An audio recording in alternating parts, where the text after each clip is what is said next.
Have you ever heard your musician friends talking about functions, but you're not really sure what they are or how to use them? Well, they're not as scary as they might seem. And today I'm going to show you what they are, how to figure them out, and how to use them to save time in your songwriting. Hi, I'm Brian from Unmute Your Muse TV, where we teach 5-minute masterclasses for songwriters. We use the Gold Song Solution to help you write songs that people will love, buy, and tell their friends about.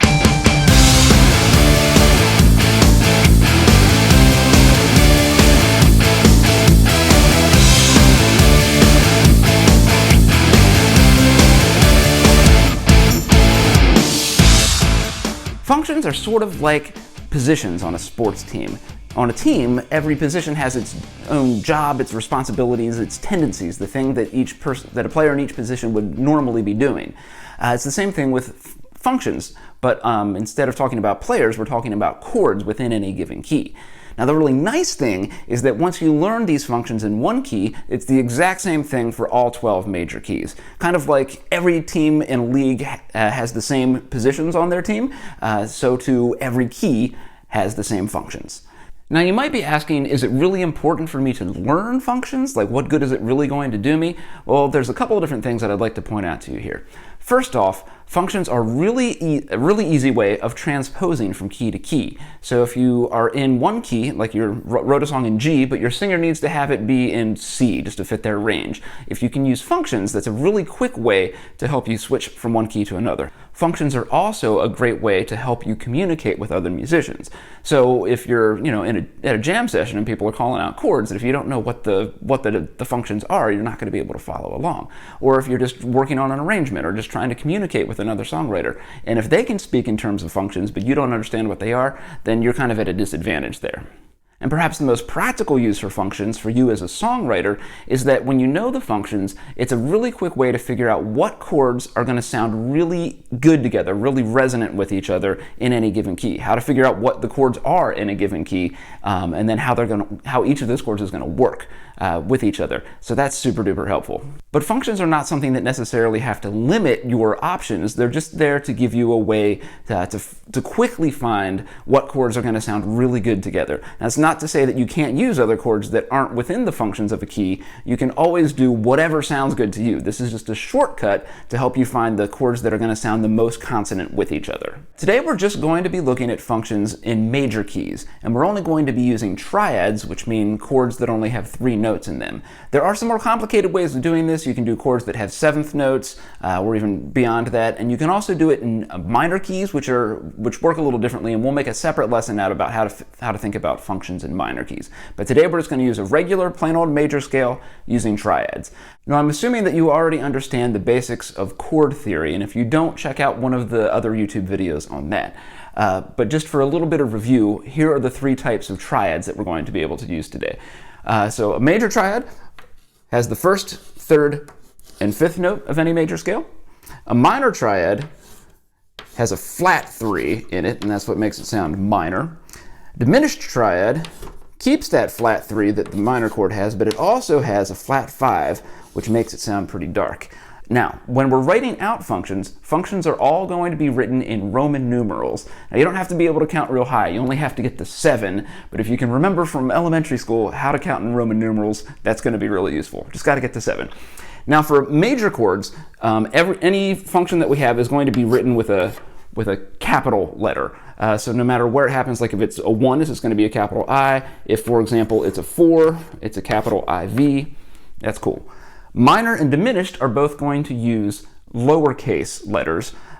So anything that has a flat 3 in it is going to have a lowercase letter. So if you're writing a minor chord, if it's a minor, say it's a 2 chord, you would write two lowercase i's. Or diminished, the one time that diminished is going to show up here is going to be on the 7, and we write VII on lowercase, and then you just do the little diminished symbol to distinguish that from just a straight minor chord. But capital letters for major, lowercase letters for minor and diminished.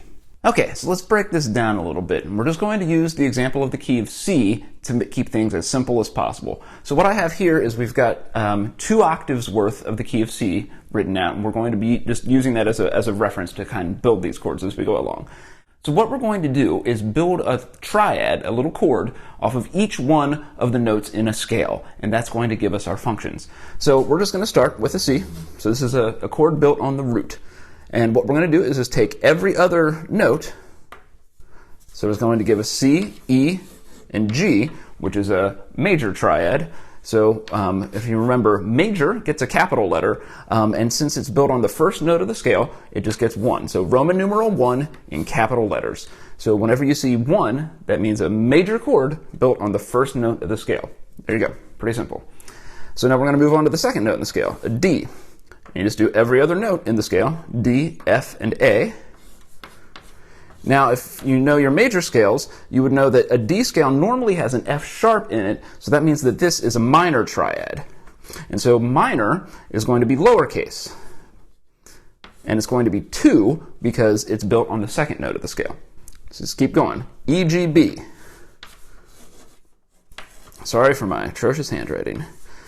It's built on the third note of the scale. E would normally have a G sharp in it, so this is also minor. So you do 3 lowercase i's. F, A, C. That's all major. All normal. So we get capital letters there. G, B, D. Also all out of the G major scale, so that's also capital letters. So you get a capital V for 5. A, C, and E. An A scale normally would have a C sharp in it, and so this is minor. 6 is lowercase letters. And last but not least, actually this is one of the most fun chords there is, B, D, and F. Now a B scale would normally have a D sharp and an F sharp in it. So this has a flat 3 and a flat 5, which means it's a diminished triad. So if you remember from the last slide there, the diminished also gets a lowercase. So we have VII, but then diminished gets that little circle so that you know it's diminished on top of it. So these are the functions for the triads in a major scale. 1 is major, 2 is minor, 3 is minor, 4 is major, 5 is major, 6 is minor, and 7 is diminished. Now the cool thing that you can do here, and this is one of the super time-saving things, is that these are going to be the exact same for any of the 12 major scales. So if you know the notes in any of the major scales, and you know the sequence of functions here, you can figure out what those chords are in any given key. So for example, if let's just say we're using the key of A, B, C sharp, D, E, F sharp, that's an E. Let me write in English, E, F sharp, and G sharp. Then you can just figure these out. So an A would be a major chord, so it's just A major. B would be minor, because it's 2. C sharp minor, D major, E major, F sharp minor, and G sharp diminished. So if you know the functions, you know the scale, you can figure out what those chords are in any given key. So if you're writing a song in the key of A, these are the 7 chords that are going to sound the most consonant, the most in key for you. And you can do that, like I said, with any of the 12 major scales. It's a really cool time-saving device. So I hope that helped clarify a little bit about what functions are. We talked at the beginning about how to use them, how many different ways you can use them to save yourself time and stress as a songwriter. I think they're super useful. It's not really that complicated. But if you do have any questions about this, if it's just not making sense or you want a little more detail, feel free to hop into the discussion that we're having on our Facebook group about this. The Facebook group is just Unmute Your Muse. We're going to have a link in the description box, so you can go check that out. Now, if you're already in the Facebook group, please hop in and join the discussion, and maybe even more importantly, if you have a friend or a bandmate or somebody else that you know that you think could benefit from understanding functions a little better, invite them to join the group. And make sure that you check back in next week, because next week we're going to be talking about how we use these functions and the different amounts of inherent stress that are within each of the functions to try and write some more interesting chord progressions. We're going to break down a couple different things, and we're actually going to play some of these so you can hear what they sound like, and we'll talk about how to use them in chord progressions. So I'll see you next week. Take care.